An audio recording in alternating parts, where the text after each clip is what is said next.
welcome to the next part of Cosmic. And this chapter is called Thrill Ride of the Century. This part of space seems to be a communications dead zone. I can't get any signal on my phone. Maybe we're on the wrong side of the satellites. I'm going through old messages in my inbox for company. I've still got the last one Dr. Drax sent. Take care of yourself and children. See you in 10 hours. That was about 24 hours ago. Not only have I not seen Dr. Drax, I haven't seen her planet. I've also still got the first one. It says, welcome to Infinity Park. Be at Post Building car park at 8. Courtesy car in drive. Use phone to open car. Drive safely. And you can see that those texts aren't spelt correctly at all. Courtesy car? What's a courtesy car? Said Florida. Well, it's a car that they lend you and you can use it as much as you like. You mean a car for you to drive? Oh, no, not after last time, said Florida. Then she said, what kind of car is it? Is it another limo? Let's go and see. It was a little greeny Toyota-y thingy. It looked like a big toy, really. I put my hand out to touch it. Liam, said Florida, we can't. No, we can't, you're right. Except what? Except I am supposed to be a taxi driver. Oh, so I've got to pretend I can drive. Liam, you can only pretend you can drive in a pretend car. In a real car, you have a real accident and get us really killed. It doesn't look that dangerous. I mean, it looks a lot less dangerous than the Porsche did. The text said you open it with your phone. I pointed the phone at it and the headlights blinked and all the doors popped open.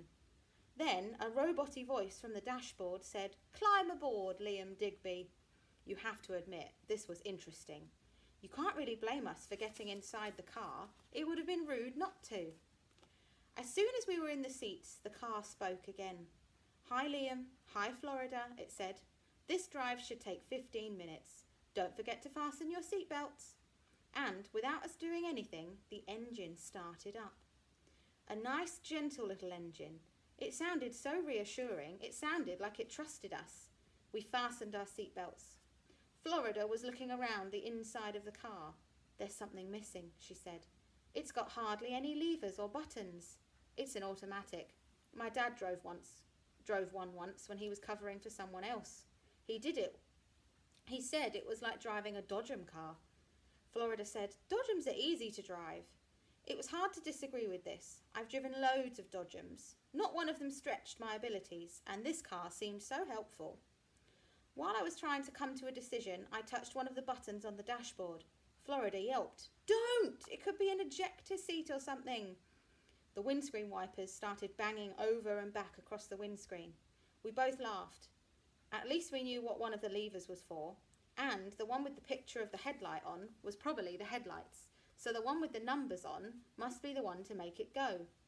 I pushed it down 1 notch very gently, and the noise in the engine changed to an angry roar. And the sat-nav said, That's my accelerator. Don't forget my handbrake. It wasn't even me. It was Florida who found the handbrake and slipped it. The car rolled forward, purring. Suddenly, there was a different noise, a big honking noise and some squealing and lights flashing.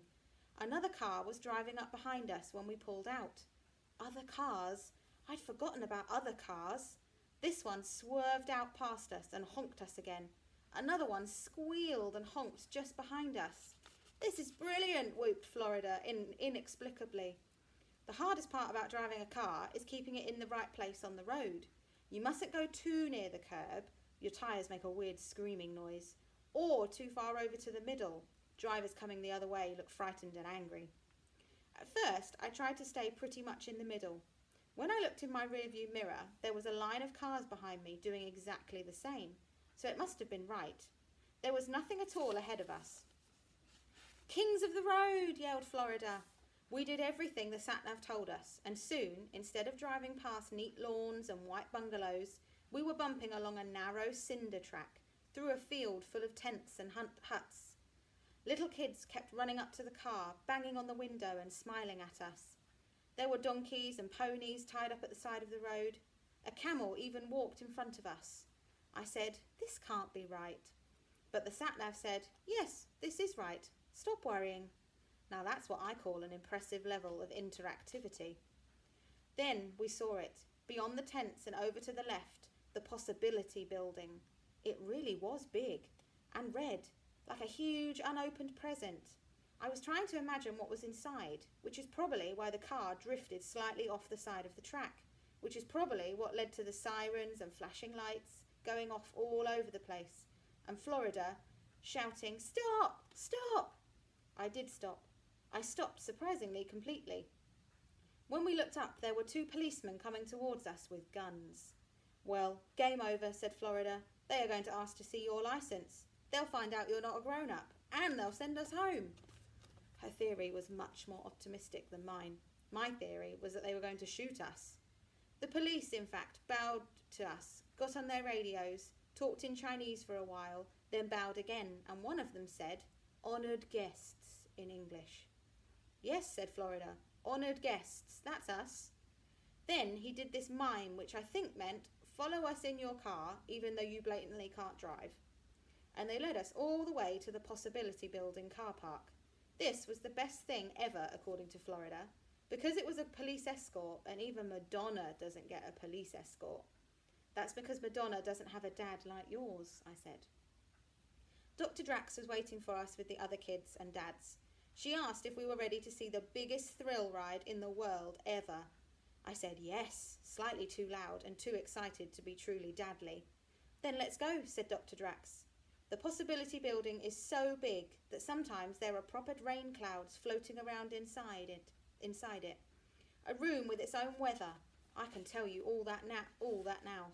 But I didn't notice any of this at the time.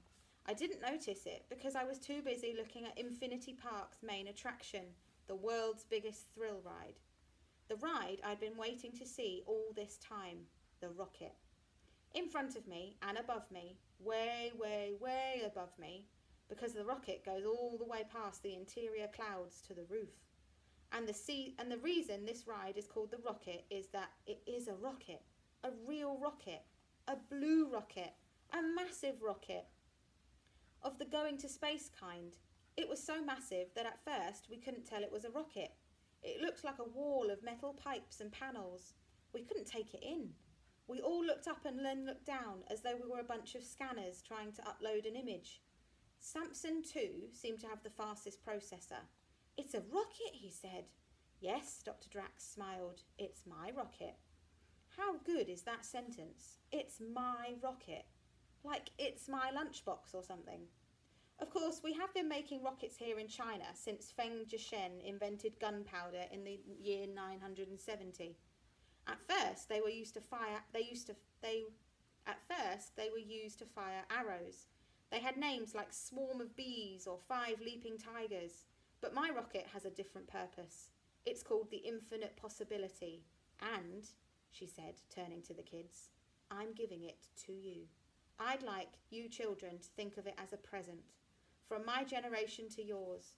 I'm not going to ride in it, but you are." When you say ride in it," said Samson 1, "do you mean ride in it to space?" "Yes, the biggest thrill ride of all time is a ride to space. I'm sorry to have been so secretive about this. It was only because it's a secret, and we want to keep it that way. Any questions?" Monsieur Martinet said, "You want to send our children to space? For just a few hours. The rocket will pop up to space, do a simple little job, and then pop down again." She made it sound like an elevator. As thrill rides go, it's the ultimate. Everyone agreed.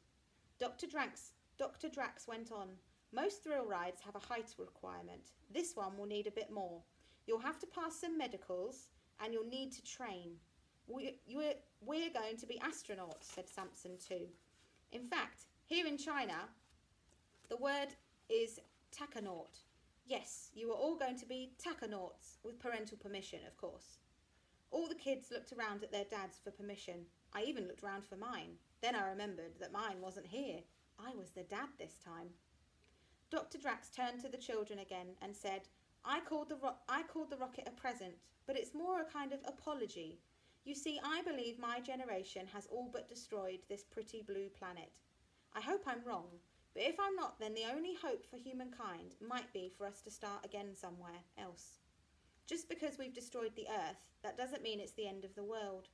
There are millions and millions of stars in the universe. There are probably even millions of planets like this one. Every bit as good as this one. It's just a matter of finding one. If we're going to do that, we are going to have to make some long journeys. Journeys that might take years. And if a journey is going to take years, you'd better have a young crew, so that they'll still be strong and useful when they arrive. And that is what Infinity Park is all about.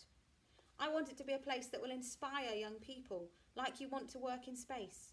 In fact, if they come to the park, some of them will be able to go to space, just for a little while. This is the prototype. You will be the first children in space. Then, she said, any questions? Florida's hand shot up.